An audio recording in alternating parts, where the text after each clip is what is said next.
Gloire à notre Seigneur. J'espère que vous allez bien et bienvenue sur ce live d'encouragement. J'aimerais encourager quelqu'un par une parole de notre Seigneur. Nous sommes dans le livre de Hébreux chapitre 10. Je vous encourage à partager ce live, les amis. Tapotez également pour sécuriser le live. Alors, Hébreux chapitre 10. Nous allons effectuer notre lecture dans le verset 35 qui nous dit ceci. Alors, n'abandonnez donc pas votre assurance à laquelle est attachée une grande rémunération. Le verset 36, car vous avez besoin de persévérance. Enfin, qu'après avoir accompli la volonté de Dieu, vous obteniez en qui vous est promis.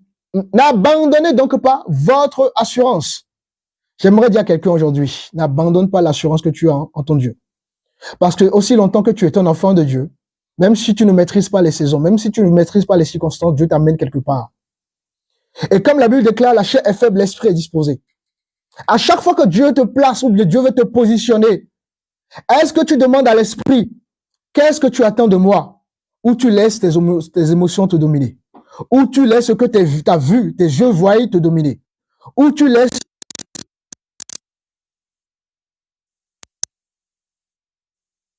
le dessus? Ou tu laisses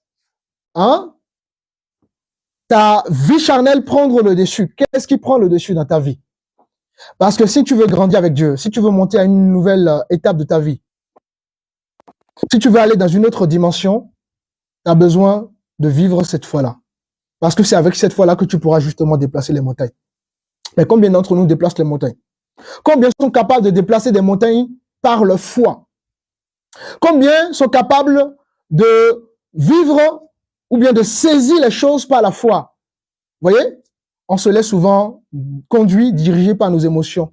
Parce que l'homme, malheureusement, quand l'homme n'est pas assez suffisamment mature, quand on n'a pas de la maturité, on se laisse souvent conduire par les émotions.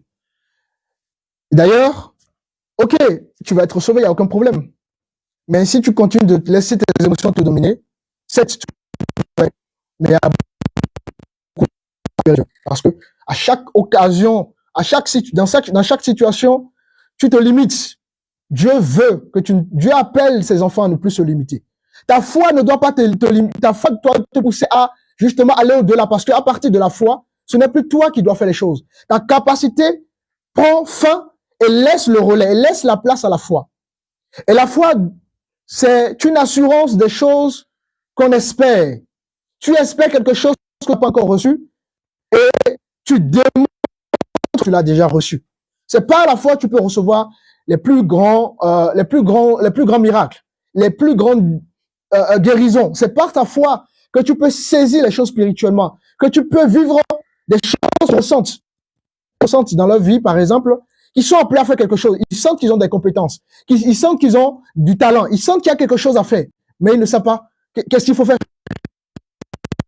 Ils sont convaincus que Dieu les appelle à faire des grandes choses. C'est ta foi qui va débloquer justement ce que tu ressens. C'est ta foi qui va justement t'amener à rentrer dans cette dimension-là. Et je pense que l'Église a besoin des hommes de foi, des hommes et des femmes de foi, des hommes connectés. La Bible déclare dans Galates chapitre 5, le verset 16 ou 17, « Marchez selon l'esprit et vous n'accomplissez pas le plaisir de la chair. » Dieu t'appelle, frère, à marcher par l'esprit, parce que les œuvres de l'esprit, voyez-vous, sont contraires aux œuvres de la chair. En d'autres termes, les œuvres de l'esprit ne peuvent pas être saisies par ton entendement, par tes pensées, par ta mentalité, par ta vie. Le monde essaie de t'enfermer dans une boîte, mais par l'esprit, tu es capable de vivre en dehors de cette boîte-là. Tu es capable d'expérimenter des choses en dehors de ce que les gens pensent. Tu es capable de rentrer dans cette dimension. Tu marches par l'esprit. Les hommes qui marchent par l'esprit, sont celles et ceux qui saisissent les dimensions, voyez-vous, dans lesquelles Dieu les positionne. Et j'aimerais dire, Dieu veut te positionner, mais tu as besoin de manifester pleinement ta foi et non tes émotions. Les émotions, bien que, oui, nous sommes des êtres émotionnels, mais les émotions ne doivent jamais être notre guidance. Les émotions ne doivent jamais nous guider. Combien d'hommes et de femmes ont abandonné une mission que Dieu les a confiée, une grande destinée qu'ils avaient à cause des émotions, à cause du paraître, à cause de ce que les gens pensent, à cause de ceci et de cela. Mon frère, ma soeur, tu as besoin d'être concentré, de regarder à ton Jésus, de marcher par la foi. Alléluia! Est-ce que je vous dis là? C'est très important, les amis. Regardez. Jacques chapitre 1. Merci, merci au Père de nous bénir au travers de cette parole que nous recevons pour grandir dans la foi avec le Seigneur. Parce que lorsque Dieu permet qu'il y ait des choses qui soient partagées, il y a toujours un objectif derrière. Peut-être que Dieu appelle quelqu'un à être grand dans sa foi et la personne a certainement besoin de cette parole pour saisir les choses. Alors, Jacques chapitre 1, à partir du verset 2. Complète les diverses épreuves auxquelles vous pouvez être exposés. Dieu te demande de regarder tes épreuves avec une vue spirituelle et non avec les émotions. Dieu te demande de regarder les circonstances avec, n'est-ce pas, un discernement spirituel et non avec ton intelligence. Excusez-moi. Alléluia. Dieu te demande de regarder chaque saison dans laquelle Dieu veut te positionner avec un regard spirituel. Parce qu'on a souvent tendance à rejeter les épreuves alors que les épreuves sont nécessaires.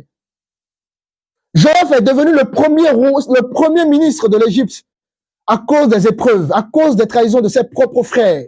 Il a failli qu'il soit trahi par ses propres frères. Aujourd'hui, quand on est trahi par un frère, on va prendre des avocats, on va convoquer, on va exposer la personne sur les réseaux sociaux, avec les amis, on va vouloir le mal de la personne alors que Dieu peut-être le mauvais cœur de ce dernier pour toi t'amener quelque part. Mais comme il n'y a plus d'hommes et de femmes spirituels, nous voulons tout prendre émotionnellement parlant. Et avec les émotions, on n'arrive pas à rien construire. Est-ce que quelqu'un comprend quelque chose? Alléluia. Avec les émotions, mon ami, tu ne peux rien saisir de Dieu. Tu ne peux rien faire avec Dieu.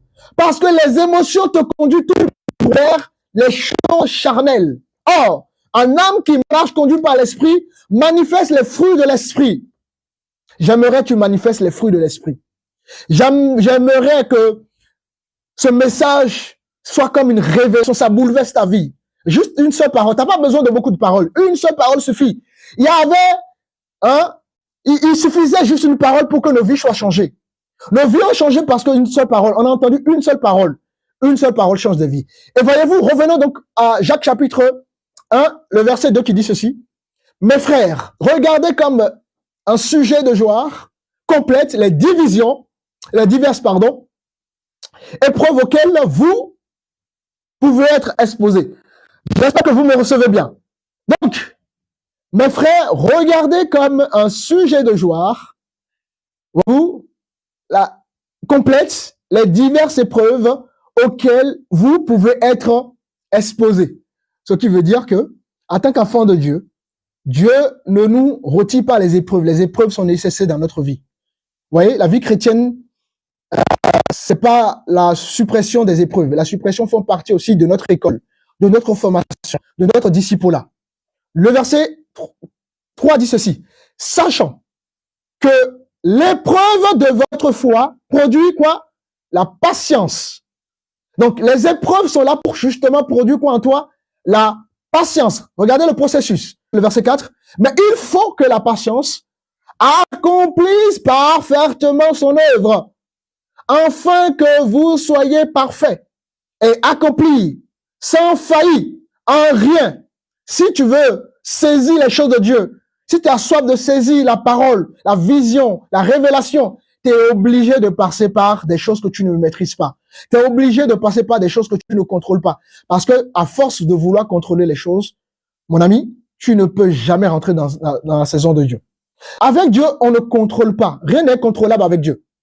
Avec Dieu, on ne met pas des assurances en place, des garanties en place. Justement, c'est ça justement l'utilité de la foi.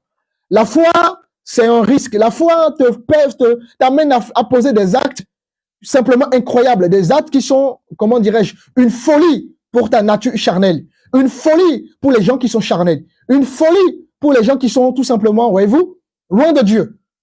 Voilà pourquoi les hommes charnels ne peuvent pas comprendre les hommes spirituels. Lorsque tu es un homme spirituel, ne laisse aucune personne t'influencer par c'est pas bien ce que tu fais, tu prends de mauvaises décisions, ne te laisse pas influencer par cela. Parce que lorsqu'un homme ou une femme spirituelle prend des décisions, c'est difficile aux hommes et aux femmes charnelles de saisir cela. Voyez-vous? je prends un exemple très simple de notre maître. Voyez-vous, notre maître devait aller à la croix, mais c'était une folie pour ses disciples, c'était une folie pour le monde. Comment un maître, le Seigneur qui a fait des miracles, qui a ressuscité Lazare, qui est le Fils de Dieu, qui plus est, c'est terrible. Comment cet homme peut accepter d'être cloué à la croix? Comment il peut accepter d'être insulté, d'être frappé par des soldats? Comment il peut accepter cette souffrance? Lui qui est le Fils de Dieu. Et pendant que les hommes étaient dans l'incompréhension totale de cette œuvre de la croix, pendant que les disciples qui étaient enseignés, qui étaient instruits, au lieu d'être lui-même, étaient totalement à côté, justement, de l'acte que posait Jésus, Jésus savait que Dieu l'amenait quelque part. On ne comprend pas les hommes spirituels. On ne comprend pas les femmes spirituelles dans la vie. Si tu cherches à ce que les gens te comprennent, jamais tu vas obéir à Dieu. Si tu cherches à ce que ton église te comprenne, jamais tu vas être là où il faut. Si tu cherches que ton pasteur te comprenne, jamais tu vas rentrer dans ta destinée. Parce que les hommes spirituels et les femmes spirituelles sont incompris. Alléluia. À chaque fois que tu vas vouloir une validation des hommes, une validation de la société, une validation de ta famille, tu passeras toujours à côté, voyez-vous, des choses de Dieu. Mais il a fallu que la folie, ce qui était une folie pour les hommes, ce qui était, voyez-vous, comme Paul le dira, hein, la croix c'est une folie pour ceux qui périssent, mais pour nous c'est une puissance. Ce qui était une folie pour les hommes, nous sauve aujourd'hui. Je suis né, je suis devenu enfant de Dieu à cause de cette croix-là. Voici l'agneau de Dieu qui ôte le péché du monde. Il fallait que Jésus aille à la croix pour que mon péché soit ôté. Il fallait que Jésus aille à la croix pour que mon péché soit ôté. Et sans cette œuvre, aucun d'entre nous ne serait aujourd'hui enfant du divin. Alléluia. Mettez-moi amen dans les commentaires. Alléluia. Est-ce que Dieu parle à quelqu'un ce soir? Alléluia. Alléluia. Est-ce que quelqu'un comprend quelque chose ce soir? Est-ce que quelqu'un saisit quelque chose ce soir? C'est ça la véritable foi. Et donc, le verset 4, mais il faut que la patience accomplisse parfaitement son œuvre, afin que vous soyez parfaits et accomplis sans faillir en rien. Dieu veut que tu puisses travailler, formé, pour que justement tu ne puisses pas faillir en rien par sa grâce. Alléluia. Par la grâce de notre Seigneur. Donc, si ta foi n'est pas éprouvée, tu ne peux pas prétendre que tu as la foi. La foi doit être éprouvée. Parce que ta foi, c'est l'abandon, c'est la dépendance à Dieu.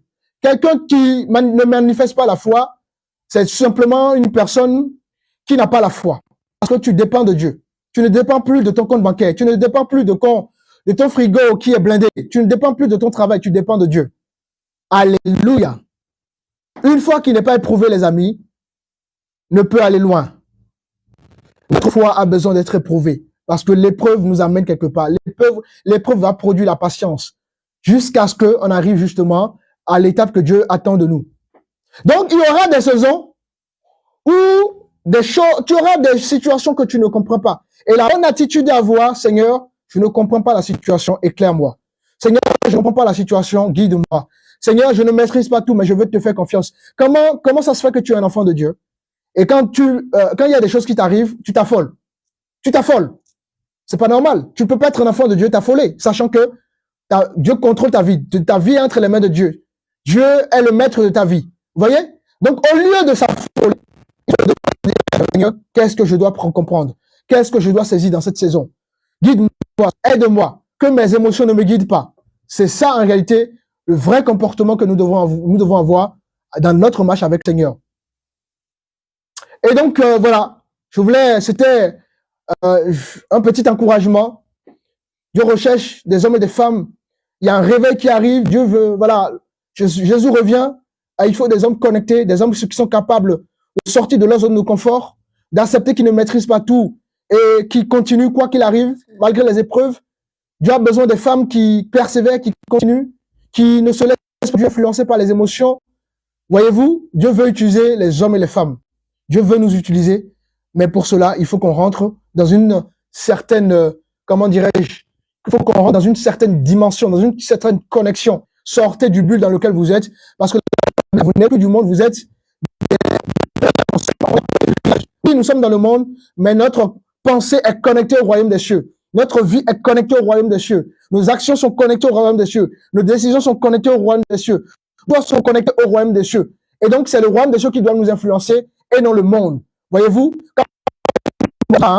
ne vous conformez pas au siècle présent. Tu ne peux pas être un chrétien et continuer à te conformer au siècle présent. Se conformer au siècle présent, c'est vivre comme les autres. Et à partir du moment où Dieu te demande de faire quelque chose qui va à l'encontre du mode de fonctionnement du monde, ben, tu as du mal. Cela signifie tout simplement que tu es toujours influencé par le monde. Or, Romain nous dit, ne vous conformez point au siècle présent, mais soyez renouvelés dans votre intelligence. Je prie pour que, au travers de ce live, tu sois renouvelé, que ton esprit soit renouvelé, que tes décisions soient renouvelées, que ta mentalité soit renouvelée, que ta philosophie soit renouvelée, que ta vie de foi soit renouvelée, que tout soit renouvelé dans ta vie au nom de Jésus. Soyez bénis et à très bientôt.